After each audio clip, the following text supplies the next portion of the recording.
Good morning সবাইকে স্বাগতম। আজকে আমাদের সিলেটের দ্বিতীয় দিন। আমরা সকালে হোটেলের সাথে যে কমপ্লিমেন্টারি ব্রেকফাস্ট আছে সেটা দিয়ে শুরু করব। তো চলেন আমরা সকালে শুরু করি ব্রেকফাস্ট দিয়ে। রেস্টুরেন্টে এসেছি। রেস্টুরেন্টটা অনেক বড় এবং অনেক সুন্দর। বুফে আইটেম রয়েছে, অনেকগুলো আইটেম রয়েছে আমরা দেখতে পাচ্ছি। তো আমরা একটু দেখবো যে কী কী রয়েছে। তো আমরা শুরু করি, আপনাদেরকে আস্তে আস্তে আরও ডিটেলটা দেখাবো। তবে অনেক লোকেশনটা অনেক সুন্দর এবং অনেক ভালো, এবং রেস্টুরেন্টটা অনেক বড় আপনারা দেখতে পাচ্ছেন।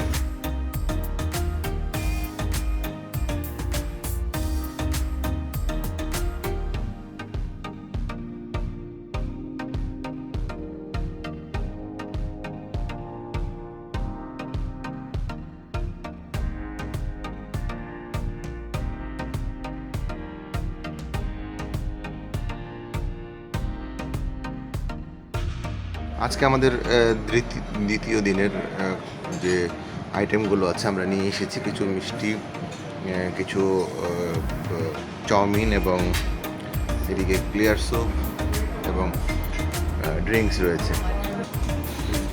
ক্লিয়ার স্যুপ আর চাউমিন তো ভালো একটা ফেভারিট।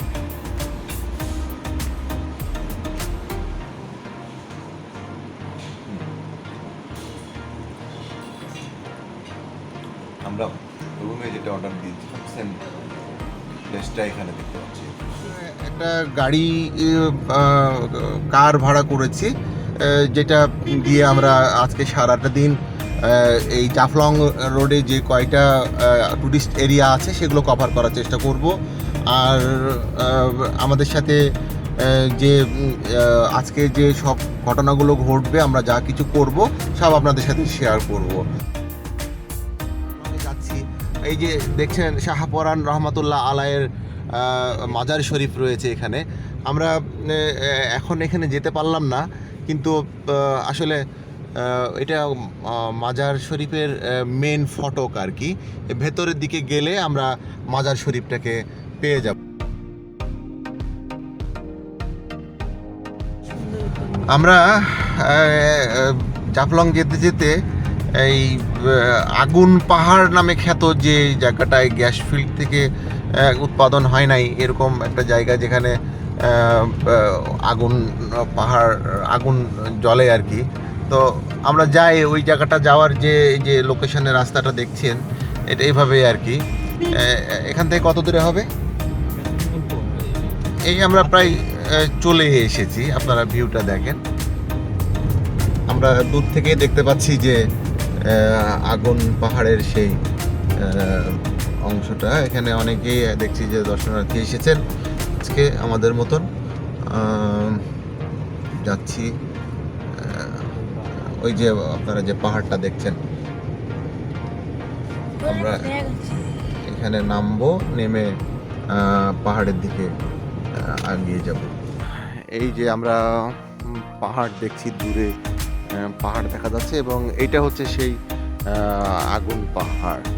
আমরা আগুন পাহাড়ের দিকে যাচ্ছি। এই যে আমরা দেখি যে বালুর মধ্যে কিভাবে আগুন ধরছে, একটু দেখি আমরা যে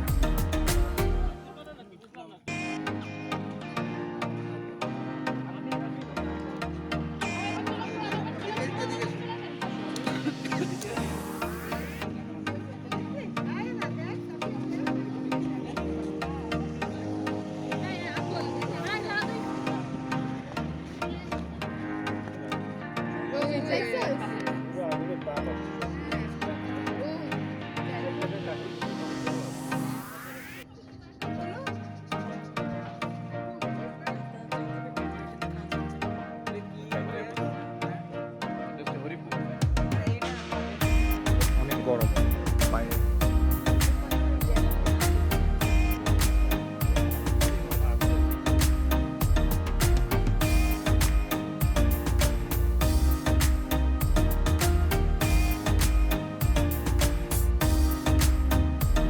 আমরা এই যে আগুন পাহাড়ের সামনে দাঁড়িয়ে আছি, আমাদের মতন অনেকেই আছে দর্শনার্থী।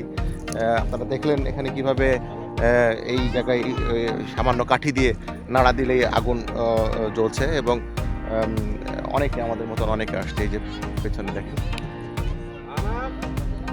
এই যে এই সাইডটাতে, এবং আমি যে জায়গায় দাঁড়িয়ে আছি এটাও অনেক গরম, পায়ের তলে অনেক হিট অনুভূত হচ্ছে। চা পাওয়া গেলে চা খাবো, আর চায়ের পাতা কিনে নিয়ে যাবো, আর ছবি তুলবো।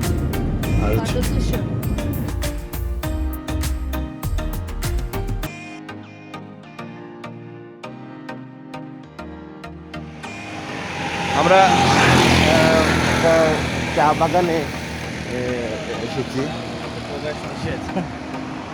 তো প্রবেশ নিষেধ যদিও লেখা আছে, ঢোকা যাবে না।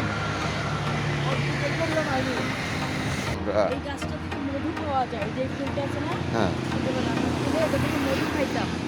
আগে ছোটবেলায় হ্যাঁ, দেখো তুমি ভিডিও করো। চা বাগান দেখতে এসেছি। তো চলো আমরা দেখি চা বাগান। বাগানের নাম কি? মাল্লিছড়া চা বাগান। মালনীছড়া চা বাগান। মালনীছড়া চা বাগানটা অনেক বড়, অনেক বড়। অনেক বড়। আমরা ভেতরে দেখবো, এই সাইডটা দেখবো, এবং ভেতরে রাবার গাছও আছে। আমরা এক সাইডে দেখবো এবং এই সাইডটাতে ছবি তুলবো। হ্যাঁ, আপনাদেরকে দেখানোর চেষ্টা করি। চলেন আমরা এই চা বাগানের ভেতরে যাচ্ছি। এই দিক দিয়ে যেতে হবে না, এই দিক দিয়ে, এই দিক দিয়ে, হ্যাঁ এদিকে যাওয়া যাবে। এই যে আমরা দেখতে দেখতে যাই এই চা বাগান। এখানে মানে অনেক সুন্দর, দেখেন কত সুন্দর সবুজ এই যে চা বাগান। এই যে এদিক দিয়ে যাবো আমরা, এদিক দিয়ে, হ্যাঁ এই দিক দিয়ে যাবো আমরা। চা বাগান যাচ্ছি। আসলেই যে আমরা আগে দেখেছি বিভিন্ন জায়গায় যে মানে চা বাগানগুলো কত সুন্দর দেখা যায়। দেখেন এইদিকে টিলায় টিলায় একদম মানে সারিবদ্ধভাবে রয়েছে। এই যে আমরা একটু উপরে উঠে যাই। উপরে দেখছি যে স্থানীয়রা ওই চা গাছ থেকে চা পাতা সংগ্রহ করছে, এবং সেটাকে আমরা বলবো এই যে চা বাগান। চা বাগান দেখতে আসবো বলে সেই ঢাকা থেকে আসছি। অনেক দিনের একটা ছিল যে একটা লাইভ চা বাগান দেখবো, তার অংশ হিসেবে আমরা আজকে এই চা বাগানটা দেখতে এসেছি। আজকে এই যে পরিবার পরিজন নিয়ে আসছি। তোমাদের কেমন লাগছে চা বাগান? ভীষণ ভালো লাগছে, অনেকদিন ইচ্ছে ছিল যাওয়ার, সুযোগ হয় নাই। একবারে সবুজে ঘেরা, আমরা বই পড়েছি খালি চা বাগান, এখন আমরা সত্যি চা বাগান দেখছি, অনেক ভালো লাগছে। আচ্ছা, চা বাগানে আমরা সামনে একটা চায়ের ইয়েও দেখেছি যে কি বলে, এখানের এই যে চা উৎপাদন হয় এই চাটা আবার প্রক্রিয়াজাতকরণ করে আরেক তাদের একটা সেলস কেন্দ্র আছে, সেখান থেকে আমরা নিতে পারবো। এই যে দেখেন কীরকম, মানে আপনার সৌন্দর্যেই আপনার মনটা ভরে যাবে। এই যে তারা চা পাতা নিয়ে যাচ্ছে, চা পাতা তুলে নিয়ে তারা যাচ্ছে, আপনারা দেখলেন।